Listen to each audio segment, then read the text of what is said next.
लोकसभा सामान्य निर्वाचन 2024 को सफलतापूर्वक शांतिपूर्ण ढंग से संपादित कराने के लिए जिलाधिकारी सौरभ गहरवाल जिला निर्वाचन अधिकारी ने प्रेस प्रतिनिधियों को जानकारी देते हुए कहा कि दोनों विधानसभाओं केदारनाथ एवं रुद्रप्रयाग में 345 मतदान केंद्र तथा 362 मतदान स्थल हैं। जनपद की दोनों विधानसभाओं के निर्वाचक क्षेत्र का प्रकाशन करते हुए 1,94,342 मतदाता हैं, जिसमें केदारनाथ में 90,292 मतदाता हैं।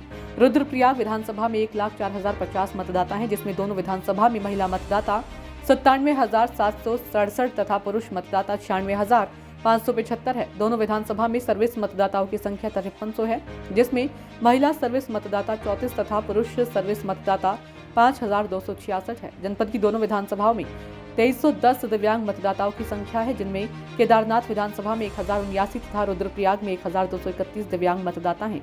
जनपद की दोनों विधानसभाओं में 80 वर्ष से अधिक मतदाताओं की संख्या 3878 है, जिसमें केदारनाथ विधानसभा में 1818 तथा रुद्रप्रयाग में 2007 है। उन्होंने आगे मतदाताओं को जागरूक करने के लिए तथा कम प्रतिशत वाले मतदान केंद्रों में मतदान प्रतिशत बढ़ाने के लिए स्वीप कार्यक्रम के तहत जागरूकता अभियान चलाने की भी बात कही। लोकसभा चुनाव नज़दीक हैं, रुद्रप्रयाग में 2 विधानसभाएं हैं, तो कुल कितने मतदाता दोनों विधानसभाओं में है? कुल नए मतदाता कितने हैं? जो मतदान केंद्र हैं, कितने मतदान केंद्र रुद्रप्रयाग में और केदारनाथ में बनाए गए? जैसे टोटल हमारे जो 345 मतदेय स्थल हैं, जिसके सापेक्ष 362 मतदान केंद्र हैं और कुल हमारे 1,94,000 मतदाता हैं दोनों अलग अलग विधानसभाओं में। आता है लगभग 6,000 है और जिनके लिए भी जैसा कि आप लोग को अपडेट भी किया मैंने कि प्लान हमारा ये हो रहा है कि उनको हम और प्रमोट कर सके और जिस कारण से हम अपने जनपद में 100% मतदान हम करा सकें। जी सर, दिव्यांग मतदाताओं और स्वीप को लेकर क्या क्या कार्यक्रम जिले में चलाए गए? उसमें हमने ये किया है कि हमने PWD आइकन्स भी चिन्हित किए हैं और उनके माध्यम से भी हम प्रसार करा रहे हैं। जैसा कि पिछले विधानसभा के सापेक्ष इस बार भी हम लोग हर एक विधानसभा में एक PWD बूथ बना रहे हैं, जिसमें कि जो हमारे कार्मिक भी रहेंगे, मतदान कार्मिक भी जो रहेंगे वो भी हमारे PWD कार्मिक ही रहेंगे और जिस कारण से हम लोगों को ये बता सकते हैं कि हमारे कोई भी मतदाता, जो हमारे कोई भी कार्मिक है, वो किसी से किसी भी चरण में पीछे नहीं है और सब कोई इस हमारी जो ये मतदान की जो प्रक्रिया है, सभी लोग इसमें भागीदार हो रहे हैं।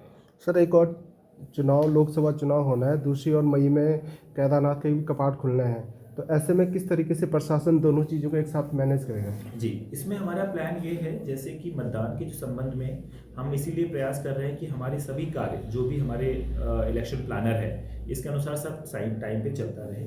साथ ही साथ में क्योंकि यात्रा की पूरी व्यवस्था करने के लिए हमने जनवरी से ही प्रारंभ कर दिया था, या कहें तो दिसंबर से ही प्रारंभ कर दिया था कि हमें क्या क्या निर्माण काम कराने हैं, क्या क्या चीज़ों की हमें व्यवस्था करनी है, चाहे वो पार्किंग हो, चाहे वो हमारी डॉर्मेट्रीज़ का हो, चाहे सफाई व्यवस्था हो, ये सब चीज़ें हमने प्लान कर रखा था और अभी सब कुछ टाइम के अनुसार चल रहा है। और इसी आधार पर हमारी टीम्स भी अलग अलग हमने बना रखी है कि जो यात्रा के लिए व्यवस्था करने के लिए टीम हो वो अपना अलग काम करते रहे और निर्वाचन से संबंधित गतिविधियों करने के लिए अलग टीम। यात्रा के लिए कम है, मौसम भी लगातार खराब है, बर्फबारी हो रही, तो ऐसे में किस तरीके से यात्रा तैयारियां होनी है? जो कार्य एडवांस में केदारनाथ में होते हैं तो किस तरीके से किए जाएंगे? जैसे बेसिकली इस बार हमने प्लान किया है कि हमारा कुल 3 जगहों पर हम कार्य कर रहे हैं।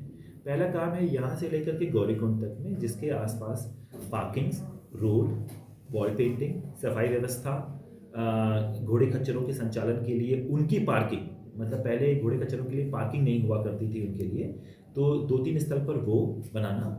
फिर जैसे हमारी लास्ट में गौरीकुंड में पार्किंग थी, वो छोटी पार्किंग थी, उसको बड़ा करना जिससे गाड़ियों को आसानी रहे।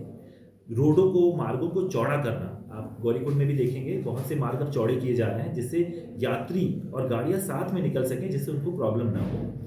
सेकेंड सेक्टर हमारा जो है वो हमारा यात्रा ट्रैक है, तो यात्रा ट्रैक पर जो सारी व्यवस्थाएं की जानी, जिसमें दुकान आवंटन, हमारे सफाई व्यवस्था, हमारे टेंट की आवंटन, वो सब किए जा रहे हैं, वो भी अलग कार्यक्रम है।